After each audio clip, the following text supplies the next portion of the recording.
Welcome, everyone, to another edition of Stepping Up to the Plate. I'm your host, Michael Vega. So glad you could join us. So much excitement here in Boston with big news coming out of TD Garden on both fronts with both tenants, the Bruins and the Celtics. And we'll get to that with my main man, Al Prizzuti. And Al, when it happened, I was immediately on the phone to you to let you know that Bruce Montgomery had been fired by the Bruins. You had been opining about that for a couple of shows now, saying that there had to be something done. You were cognizant of the fact that there was something wrong with this team. I think you, like everyone else, noticed that this team wasn't playing hard. They weren't playing hard on the puck. Swayman was not the goalie that we thought he'd be after signing that big 8-year, $66 million contract. And Al, I believe that money was the root of all evil here in this case, because I think that became an issue in the room. And that led to Montgomery's demise when players started revolting against Swayman in some respect, maybe not playing hard enough in front of him, allowing him to try to carry the team. And when Montgomery, and this is my own supposition, Montgomery went after the leaders to try and rein this stuff in.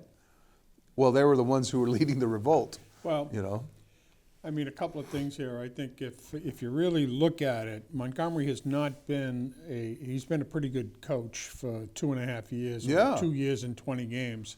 But I think more the root of the problem is, if you look at it, Marchand has been okay. He's a great player. Been injured. But he hasn't played as well. Yeah. Pasternak definitely hasn't played as well. He scores, but he's in the midst of a crisis. McAvoy's had a tough year. Yeah. But really, if you look at this thing, the guys they brought in, so I look and say some of this blame has to fall on Sweeney, in that he brought in Elias Lindholm, who hasn't done anything. Right. He brought in Zadorov, who incidentally didn't play. They took him out in the third period the other night. And the night before, he goes down on a knee, and the guy shoots right over him and scores a goal. He's been a disappointment. Yeah. So the guys that they have down in Providence, I mean, they brought up Merkelov, who I thought had a pretty good 2 games watching it, but he's not the type of guy that's going to win you a Stanley Cup. They need scoring. Yeah. Why they didn't bring up Fabian Lysell, I don't know whose opinion that was. Is it Sweeney? Is it Neely? Was it Montgomery? But in any case, I think it's more the big guys didn't do their job. Right. And the guys that they brought in definitely didn't do their job. I mean, you paid $53 million for Elias Lindholm. $53 million. You don't even know if he's on the team. Wow. Unbelievable. So then you've got Charlie Coyle, who's starting to score a little, but still 3 or 4 goals. You've got Trent Frederick, who had 2 the other night. Yeah. Other than that, hasn't done anything. You've got Pavel Zacha, who hasn't done anything. I mean, there isn't anybody on this team that has been a standout, except for maybe Carpusalo, who's had some good games in goal without a defense. He's carried some of these guys, but he hasn't had an offense.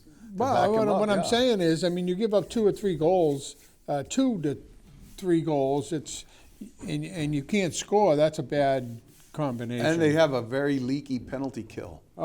Power play. And a power play is 4 not existent. for 43. Yeah. I mean, this is why Montgomery loses his job. There wasn't anything that you could point to that said this team is just in a funk right now. Yeah. Every piece of it, the power play, the penalty killing, the defense, and the scoring, the forwards, and the stars not playing. So, and I suspect, by the way, he was trying to shuffle the lineups constantly, moving pieces apart, that he was cognizant of that. But and maybe it was a little bit of active desperation on his part. Yeah, I think it was maybe, but I think it was a mistake. I think you need to have consistent line mates to know where they are, to know where you are. Yeah. The other thing is, Joe Sacco is the interim. Okay. Correct. Thank you. But he is a guy who comes in that was a coach for 3 or 4 years in Colorado. Right. He was a decent player at Boston University, incidentally. He's a Medford kid. Yeah. But he also had pretty good 7 seasons in the NHL. Right. So he's been around. Right. He knows. I think that he's been with the Bruins since 2013, so that's 10 years. Right. So I think that the players know him. I think he was the penalty killing guru on this team. I don't know what happened this year. So we'll see. I mean, Utah comes in. What I think everybody wants to see, whether they win or lose, is they play hard. Right. And they hustle. And at the outset of this game against Columbus, which was an egregious loss, they had so many grade A opportunities, scoring chances, Can't score. that they couldn't put in the net. Yeah. And I kept saying, these things keep ramping up, and then guess what happens? They start playing tighter and tighter and tighter, and then all of a sudden, first goal leads to a second for Columbus, leads to a third, game over. Well, you saw it the other night, and I can't remember who the guy was, but when they come around and the Columbus guy gives the puck right over to, I forget who the forward was, and he just shoots it right into the. Huh? Yeah. But then they miss. I've never seen a team. You said it. They're tight. So when you're tight and you're not loose and you don't have confidence. Zadorov shot wide of the net on a couple of big-time blasts that might have found the net. He's a mistake. You know, Coyle had one, and they missed, centering passes that might have led to an easy tic-tac-toe. But in my opinion, he's a mistake. Yeah. So you can't have a guy like Zadorov on there and then play a guy like Lorai, who's only 21 years old, because when Lorai makes a mistake and you got 3 or 4 good defenders, and the wings are back checking, they can, they call it layers, that they can pick up when Lorai makes a mistake. When any Bruin makes a mistake today, it's a goal. Yeah. The other teams are making mistakes, and the Bruins can't score. So, Al, let me put you in the hot seat here. You're Don Sweeney. Yeah. You've already removed that layer of accountability. Now it's on you. Yeah. Now it's on you. What moves do you make as GM to try and right the ship right now? You've already made the biggest move. And so do you wait to see what the reaction is by the players? And if they don't give you the response that you're looking for, do you put them on notice and say, hey, we're open for business? I think what's going to happen. Don't get too comfortable here. First of all, what I think is going to happen with Sweeney, if you want to start there, Sweeney's going to look and see whether it was a coaching situation or whether it's a player's situation. So if the Bruins play 500, which is not acceptable, okay, if they play 500 over the next 10 games, this team's going to dump a lot of players. They're going to trade a lot of players. And Coyle. It could be Coyle, it could be Pavel Zacha, it could be Marchand because he's up on a contract. I doubt it'll be Marchand. Yeah. But it's not going to be McAvoy? I shouldn't say no. I So think he's the one guy you don't trade. I think the 3 guys there, Pasternak, McAvoy, and Marchand, kind of are the guys that I wouldn't touch. I would go after the other guys. You don't even know the differences between Trent Frederick, Pavel Zacha, Charlie Coyle. I mean, you can go down the line. Kepke. No, you know what? They need to get a little more grit. And it's funny. I mean, I think it was the 3rd goal that was scored by James Van Riemsdyk, who was here a year ago. Well, he's 37 years old. Now, still scoring goals, though. To get back to it, what I think is that if they do this and they play 500 hockey for the next 10 or so games, then Sweeney's on the line. I think Neely will let him go. Wow. So you blow it up at this point. Well, and here's the thing, Al. Here's the thing. At this point, as the season goes, they're still in it. No, well, the good thing is that the Panthers are losing. Everybody's losing. Not everybody's losing like the Bruins, but if you look at the Bruins, they're 8, 9, and 3, but they're losing at home. They lost 2 games by the scores of 12-2. Yeah, combined. Come on. Yeah. I mean, and those are goals that Swayman gave up. At home. At home. So it used to be a tough place to. It's indicative of a defense that's not playing hard for him, because I think you pointed it out. Whenever the puck enters their zone, those guys aren't as hard on the puck as they were. No, but they're just not. If you watch 2 teams, I'll give you an example. The Florida Panthers and the Hurricanes play 60 minutes. they check all over the ice. time, yeah. Anytime you see the puck and you look and see who's the first one to it, it's either the Panther or the Hurricane. It's not the Bruins. Yeah. The Bruins can't get out of the zone. That's something that's happened over not just in Montgomery, but infuriating the to last me. 3 or 4 years. That's a tough thing to watch. Yeah. But this franchise won't accept. This isn't a great place to be named manager, trust me, because you had Claude Julien, who won a Stanley Cup. You had Bruce Cassidy, who won a Stanley Cup the next year after he got leaves. canned here. You got Monty, who was the coach of the year 2 years ago, won 60-something games for His them. first I mean, year set a in, record. yeah. And both years they lost to the team that won the Stanley Cup last year. Yeah. So it's not a great place to come. And I think Sacco is in a good position because he's been here. If he doesn't work out, it's not like they brought in another guy and then have to let him go at the end of the year. So he's a Boston. Do you give him preferential treatment for the job because of all the things you enumerated over an outsider? Well, yeah, I think so. Not so much that, but the players know him. Yeah. He knows what the players. You bring somebody in at this stage, 20 games into the season, and he's got a different system. Yeah. Because that was the difference with Claude Julien and Cassidy. What Cassidy was really smart was Claude Julien was a defensive guy. Yeah. He did the same thing. Right. He took those guys, and Bruins, if you look at the Bruins over the last 10 to 15 years, what has it been? Very tough place to play at the Garden, and they're very good defensively. Defenseman, yeah. They didn't need 60, 70 goal scorers. Then they get Pasta, who is hopefully a 50 goal scorer. Yeah. But everything else is kind of falling apart. I mean, I think both Lindholms have been a disappointment to me. Do you think they would have benefited from having Jake DeBrusk here? Well, I think he would have been A goal scorer. He would have been with his ups and downs. He probably would have 6 or 7 goals by now. Yeah. So I mean, he's a skater, and he back checked, and if you remember when he wasn't playing well, he said he wanted to be traded. They took him aside and said, "Here's some of the things you need to do," and he realized that He did them. he did them. Yeah. So I don't know. It's a conundrum to me because I watched the games and I said, I don't think I've ever seen in 10 years a team in total as bad as what they've played. I mean, they got no power play, they got no penalty killing, they got no scoring, and they got, I'd say, average goaltending at best. Well, I mean, when you got a guy who's given up 12, in 2 home games. So what does that dictate to me is Sacco would have to be the next coming of, God to turn this team around. Scotty Bowman? I think what they need to do, though, is play well enough to get in the playoffs this year.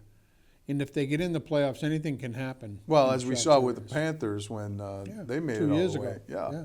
So against the Bruins. it's hard because it's kind of interesting the differences. I didn't want to watch the Patriots because I knew they were going to lose. Now I watch them because I like May. And you know what? He gives you a chance to win. But I'm watching that game now because I want to see this kid is a player. Yeah. And he's a future. Almost you can look and say, and you don't have to be a genius to say, this kid could be a big star. Yeah. Now I watch the Bruins, okay? Creates I used to it gives want to you watch the agita. Bruins. I mean, I'd get up on a Wednesday and say, they're playing they're playing tomorrow night. And I wanted to, appointment television for you. yeah. So now I go, well, I'll give you an example. 2 nights ago, I watched the first part of Da Vinci in between. Yeah, And I didn't miss anything. Yeah. While I was watching something that was interesting, like Da Vinci, I turned on the Bruins, and they were trailing. It's funny.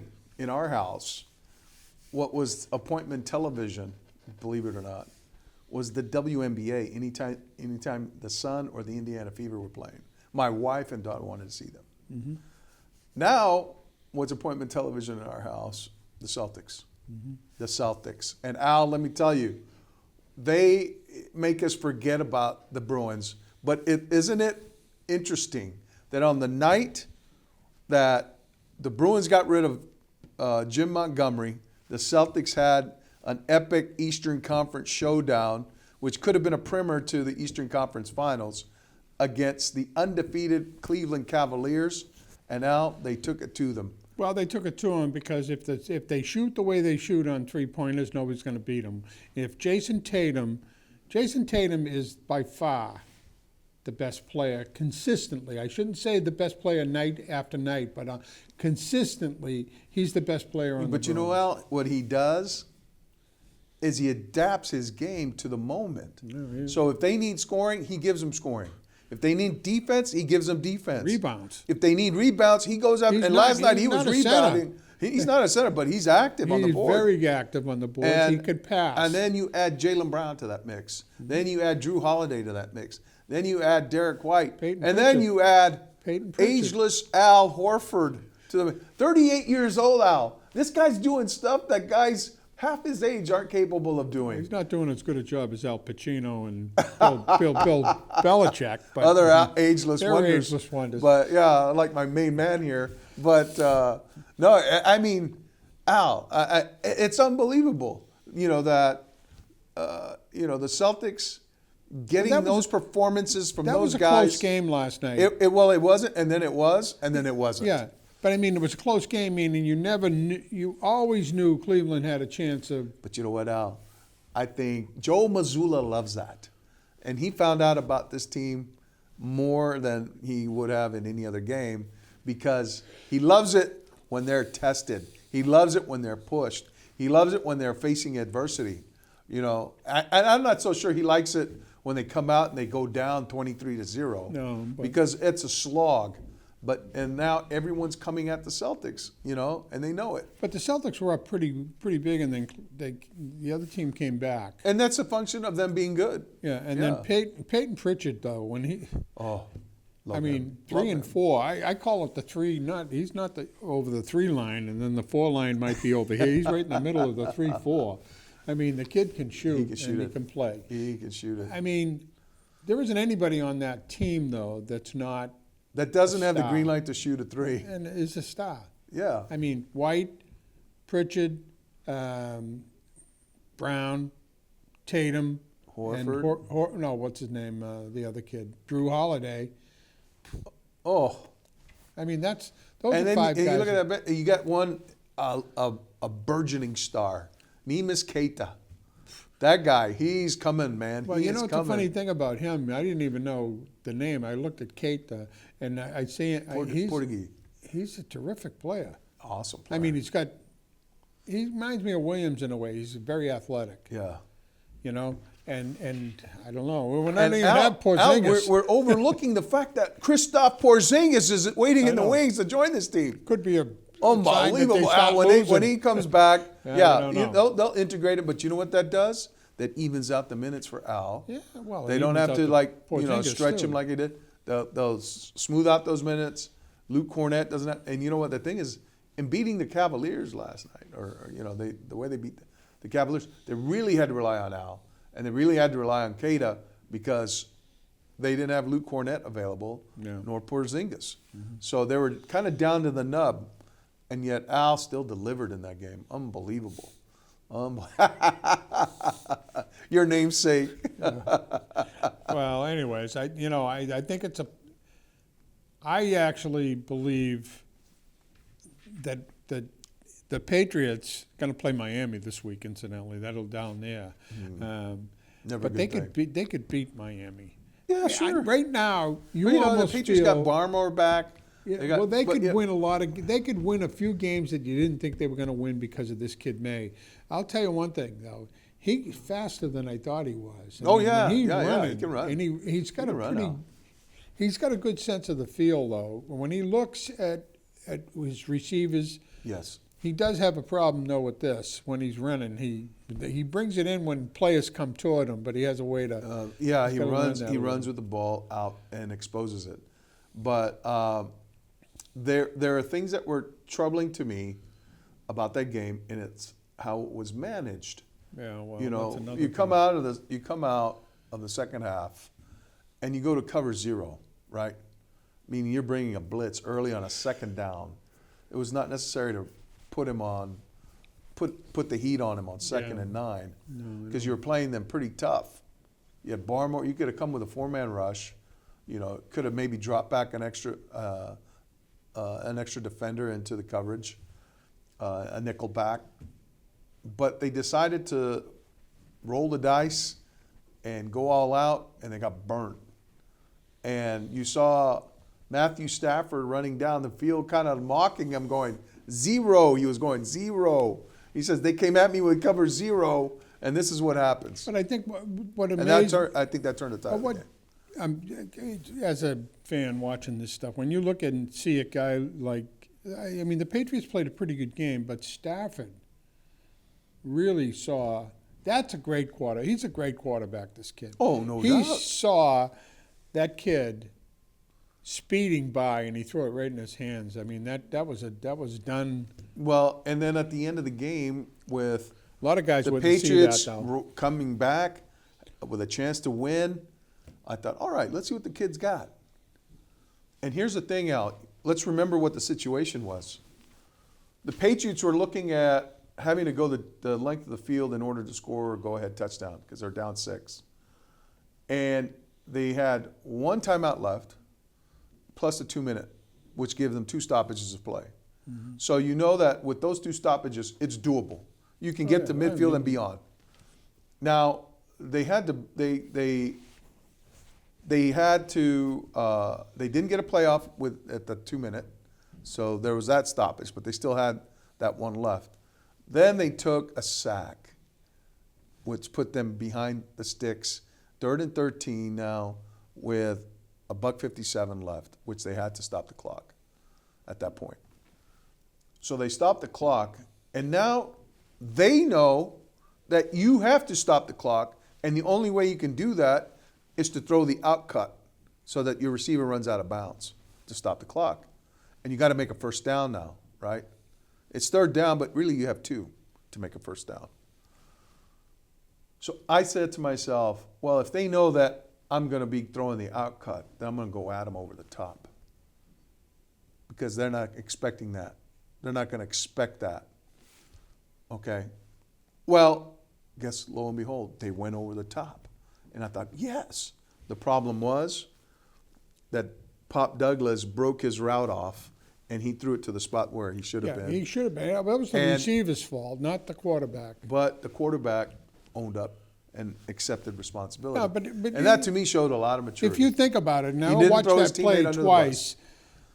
He was supposed to be here. He just ran by that, and he threw it there where he was supposed to throw it. And he had to get rid of it because right. I mean, he had to. The pocket's collapsing, and he had him. Now, and he saw, but if he clutched it for 1 second and saw him break, saw him, that's a different situation. He might not have gotten the ball out. But you know, most quarterbacks are going to throw it to us. They say to the guy, "Look, when you turn and cut in, I'm going to throw it there." Yeah. And that's the way it's going to be.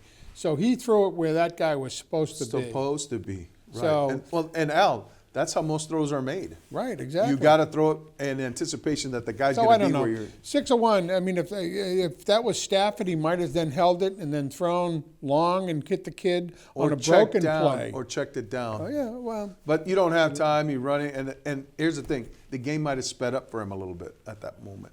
And here's another one too on that sack that forced them to take a time with 1:57.